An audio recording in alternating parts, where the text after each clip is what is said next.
2 years after my brother disappeared, I got a text from him with just one sentence. I was shocked and confused, because my home was a single-story house with no stairs at all. If my brother was alive, why didn't he come home? But no one answered the phone. Growing up, they barely cared for us. My father often beat and yelled at me and my brother. To protect me, my brother's arm was broken by my father, yet he silently stood in front of me. I frantically searched for my brother, just as I was about to head to the police station to show them the text. A staircase appeared in my living room, dark red, stretching straight into darkness. I couldn't see what was up there. All texts from my brother.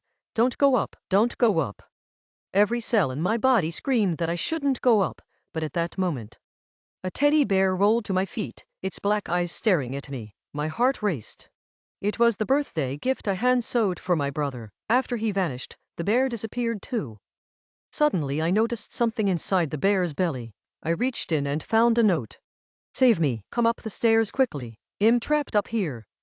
It was my brother's handwriting, but at the same time, my phone vibrated violently. Don't go up those stairs. For a moment, I froze. Or should I trust the text? One thing was certain, my brother was likely up those stairs. I stepped onto the first stair anyway. I had to find my brother. My heart pounded faster than ever. I finally reached the last step. My pupils contracted violently, because before me was an identical living room, even the half-eaten apple ID left on the table. Instantly.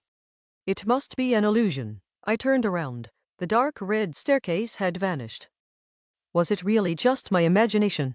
Just as I began to relax, my parents' door creaked open. My mother walked out of the room in her pajamas, yawning. She frowned. Jiang Tao, why are you standing here in the middle of the night? She looked at me impatiently. I quickly explained myself, and was about to ask why she was home. Something felt wrong. An overwhelming sense of wrongness sent chills through my body. Then I finally realized what was off. My mother's face was reversed. The mole on her left cheek was now on her right cheek. I realized something horrifying. I might not be in my original home. Then my father walked out of the room too. When I saw his face, my heart sank. They weren't my real parents. Realizing this, I wanted to hide. But my mother grabbed my hand. Don't leave. I have something to ask you. She stared at me, her face grim. I looked down. Have you ever seen someone with palms and backs of hands reversed? Her palm faced up, with 5 bright red nails on it. Sharpened to a point. What's wrong? Why are you staring at Mommy's hands? My heart nearly leaped out of my throat. Mom, nothing. I forced a stiff, ugly smile. My mother wasn't pleased. You little bitch. Did you steal my 100 yuan? Little bitch, I'd heard that name my whole life. What mother calls her daughter that? But that's how she was. She never let me grow my hair long. Anything that could make me prettier, she ruthlessly denied. 2 days ago, I did take her money.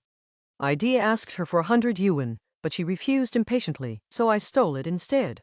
You've forgotten what pain feels like, haven't you? My father stood before me, walking away with exaggerated steps. That look made my blood run cold. My father's palms and backs of hands were also reversed.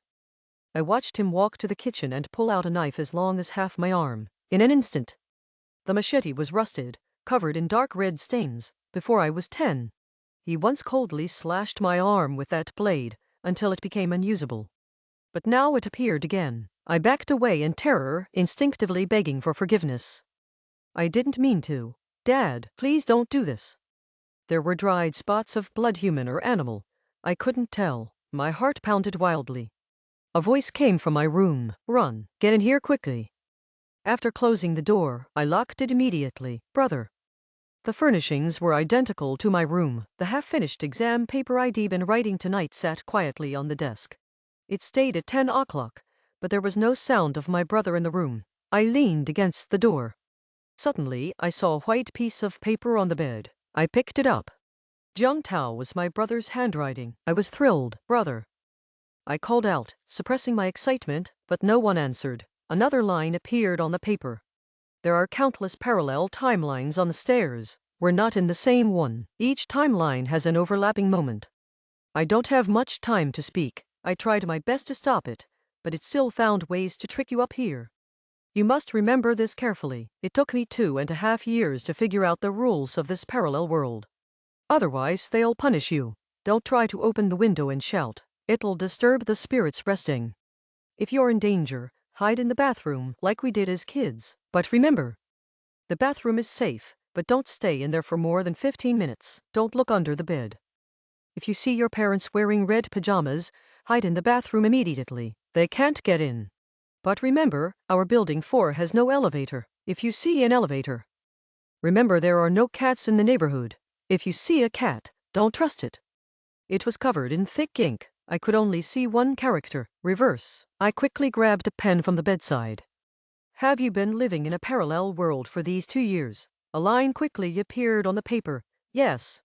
Otherwise, even I can't say when the stairs will appear again. The last line's handwriting became very messy.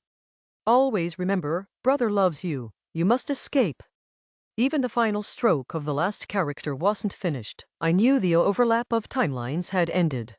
That meant the stairs would appear again at 5 a.m. I instinctively glanced under the bed.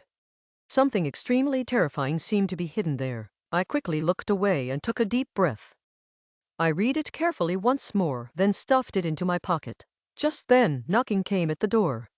Your father is very angry now. I suggest you come out and apologize to him. My mother's shrill voice rang out. I bit my lip, my body trembling with fear. No sign of life. The door shook violently with loud banging. I took a deep breath. Zhang Tao, I'll say this one last time. I hope you come out on your own. Her voice was filled with undisguised malice and hatred. I covered my mouth tightly to stifle my fearful whimpers. Silence fell outside. Had they given up? Just as I breathed a sigh of relief.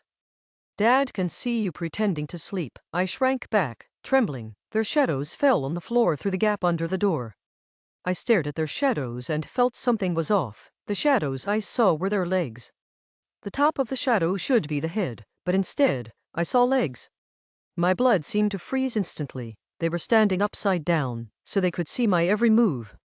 I saw 2 pairs of eyes under the door gap, staring straight at me. At that moment, I was beyond tense. I picked up the phone that had fallen on the ground. How did it fall? My hands were trembling uncontrollably. But they were still watching me, staring intently. Then I heard a key turning in the lock.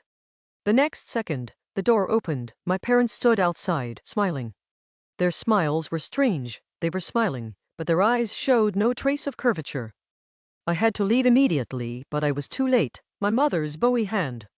They both opened their eyes wide, their pitch black, tiny pupils staring at me. When did your hair get so long? Didn't Mom tell you not to keep long hair? My scalp was pulled painfully.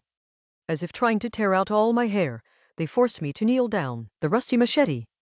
Jiang Tao, Dad told you, disobedient children must be punished. The smile at the corners of their mouths nearly split to the back of their ears. In an instant, the fear of death overwhelmed me. My brother came over. I heard a crack. My parents' heads turned 180 degrees. Seizing that moment, I dashed toward the bathroom. The bathroom light was on. The bathroom was the only safe place, just like when we were kids. They didn't know we hid in the bathroom. The bathroom light was yellow. Wait, yellow? Red light glowed through the frosted glass. Jiang Tao, are you going to hide in the bathroom again like when you were little? My father's voice came from behind me. He approached slowly, unhurriedly. I sensed something wrong. He wasn't charging at me like before. He seemed to be expecting something. Then he would definitely try everything to stop me from going in, unless the red-lit bathroom was unsafe. But I had to divert his attention. Slowly turning downward. Sure enough, the crack on my father's face. Just as the door was about to open, I sprinted toward the front door and flung it open as fast as I could. The moment the door shut, I saw my father's resentful, unwilling face, and I breathed a long sigh of relief. Brother wrote a rule on my blank paper: if you leave home. But I had no time to relax. Before me was the familiar narrow hallway, walls plastered with things from reality. Even that cat poster hung on the wall. The incandescent light above was clearly aging, flickering with a buzzing current sound. Footsteps echoed in the hallway, sounding like they came from the corner ahead, but no one was there. Deep and heavy, one after another, the footsteps made me think of whispering voices. But there was clearly no one beside me. Jiang Tao Zomion kept calling my name, faintly. I clenched my teeth. If you hear someone calling your name in the hallway, don't answer. The voice came from behind me, but I knew clearly that my home was at the end of the corridor. Behind me was a wall, no one could possibly be there. I ran forward recklessly. The stairwell that usually took a minute to reach was now almost there. I quickened my pace forward. Just then, I heard a creak. The door beside me opened. The man in 14,007 was middle-aged. Since childhood, I remembered he had always lived there. When he beat me violently, I escaped and instinctively sought help from the neighbor, begging him to save me, to open the door and let me in. He did open the door. But instead, he stood behind it smiling, watching me as I was dragged away by my father. Only then did that nightmare fully fade from my memory. My heart raced. Lies I told me. But my feet had become strangely stiff. Inside 14,007's door was pitch black darkness. A withered, pale hand reached out from the darkness, resting on the door gap, covered in brown spots. But that man had clearly died last year, carbon monoxide poisoning, when his body was carried out. I would never forget his livid face and bulging eyes for the rest of my life. Run, I screamed in my mind, but my feet felt as if they were nailed to the ground. A face slowly emerged from the darkness. My body trembled uncontrollably at that livid face of the dead man. The man split his mouth into a smile at me, just like that afternoon when he watched smiling as my father dragged me away. Then I heard the sound of a door opening behind me. "Jiang Tao, you little bitch." My heart sank. That rule only said they couldn't come out for now. "Jiang Tao, you've been disobedient. Daddy needs to punish you. Now you can come in." The man behind the door gave me an exaggerated, stiff smile. That terror of being dragged enveloped my entire body again. Tears streamed down my face involuntarily. "Jiang Tao, walk forward." The voice was like a beam of light piercing the darkness. I felt my feet move again. The time on my phone showed there were still 2 minutes until the stairwell reappeared, but the hallway seemed endless. I couldn't find the stairwell either. Despair engulfed me again, and my father's footsteps pressed closer behind. "Once I catch you, I'll kill you, you bitch." The voice grew nearer. I heard the sound of rolling wheels, and a strange yet familiar smell of disinfectant hit my nose. But that beam of light quickly vanished. The hallway fell into darkness again. Suddenly, pale faces emerged one by one from the darkness, staring at me expressionlessly. Just as I thought my end, I heard a sharp cat cry ahead. An orange cat appeared not far before me. The moment I saw it, it looked too much like the orange cat from my memory. When I was 12, my brother and I secretly brought an injured stray orange cat home. I hid him in my room. Since our parents barely came home at night, we kept him for months. I named him Little Orange, but that day, my father came home drunk. My brother and I tried to hide him. I got a beating, but he still found Little Orange. I begged my father, but he threw Little Orange down from the floor right in front of us. I screamed and ran downstairs, crying, wanting to take Little Orange to the hospital, but it was too late. I never picked up stray animals again, because I knew if my momentary kindness saved them. But now Little Orange appeared before me again. He walked up and gently rubbed against my hand. Little Orange seemed to be guiding me. Don't trust cats. That rule made me grip the cat tightly. He grinned at me again. Seeing my father's footsteps drawing closer behind, I gritted my teeth. I followed Little Orange forward, somehow, with Little Orange there. The pale faces around shrank back, and the shadows in the hallway faded considerably. Finally, I saw the stairwell going down. A hand grabbed my neck, ice cold. "Jiang Tao, where else do you think you can run?" A similar feeling of despair and cold washed over me again. I started to get up, but the next moment, my father let out a scream and released me. Seizing this chance, I finally reached the next floor. There was still 1 hour left before the stairs appeared. The dim lights on the 5th floor still flickered. I heard messy footsteps and people whispering again. I was no longer as afraid as before. I made it to the stairwell, but what I saw wasn't stairs. It was an elevator. The button beside it was stuck on floor -10, but building 4 had no such floor. Soon I heard the elevator humming. With a ding, it arrived at the 5th floor. Building 4 had no elevator. Never pressed the button. But here, besides the elevator. With a ding, the doors opened. I stepped back, holding Little Orange. A man in a white mask stood inside, his pupils pitch black, staring straight at me. Come in." His voice was strange and hoarse. I shook my head. Suddenly, Little Orange struggled free from my arms. "Little Orange, come out," I shouted anxiously, but this time he stayed inside the elevator. "He won't come out. Time is running out. Jiang Tao." The man in white spoke again. I heard my brother's voice in my ear. "Jiang Tao, some things are reversed." I only caught a few words. Reversed. What was my brother trying to say? I jolted awake. Countless fragments wove together into a web in my mind. Some rules are reversed. I immediately took out the white paper and flipped it over. A line of hasty ink writing slowly appeared. "Enter the elevator. Some rules are reversed." Little Orange kept meowing anxiously. "Jiang Tao." A hint of regret appeared in the man in white's eyes. The doors began to close. At that moment, I leaned against the wall, gasping. The doors shut completely before me, and the elevator kept descending. Something grabbed my hand. The feeling was warm, very much like my brother's hand. The silhouette looked like my brother. The time on my phone showed 10 minutes until the stairs appeared. First floor. I finally reached the first floor. I picked up Little Orange. 5 minutes left. Suddenly, Mother's stern shout rang out behind me. "Where do you think you're running?" I trembled and turned around. Mother's pale face was right behind me. Her withered arm grabbed my shoulder. I felt intense pain. Mother was panting heavily. "You came from me. I have the right to decide your fate." She dragged me back with force. Just then, I saw the dark red staircase behind me. It was time to go back. But Mother's grip was incredibly strong. A sinister smile spread across her face. "Jiang Tao." I was the same, controlled by my mother, unable to leave. Suddenly, Mother was shoved to the ground. I heard my brother's voice, cold and firm. "We may be your children, but we are individuals. We will never be controlled by you again." The moment the stairs appeared, all time and space overlapped. I looked behind Mother. The shadows were all howling, charging at us. "I won't let you leave. You are my children." Mother let out a crazed scream and lunged at me. But the next moment, I knew it was my brother. "Jiang Tao, go now." Little Orange's cries grew urgent and determined. My vision blurred, and I took one last look. In the final second before the stairs vanished, I stepped onto them. I felt light. "Doctor, the patient is awake," I heard someone speaking excitedly. Many voices, sounding just like the whispers I'd heard in the hallway.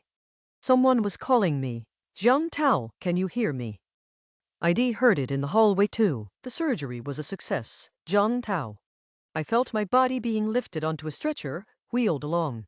I smelled disinfectant. People pushed me into a ward. I saw pale, lifeless faces, the same ones I'd seen in the hallway. But now, their eyes shone with genuine joy. "Jiang Tao, your surgery went well." The voice was familiar. He wore a mask. I stared at him, stunned. It was the man from the elevator. In that instant, I grabbed the doctor's hand and asked hoarsely, "Where is my brother?"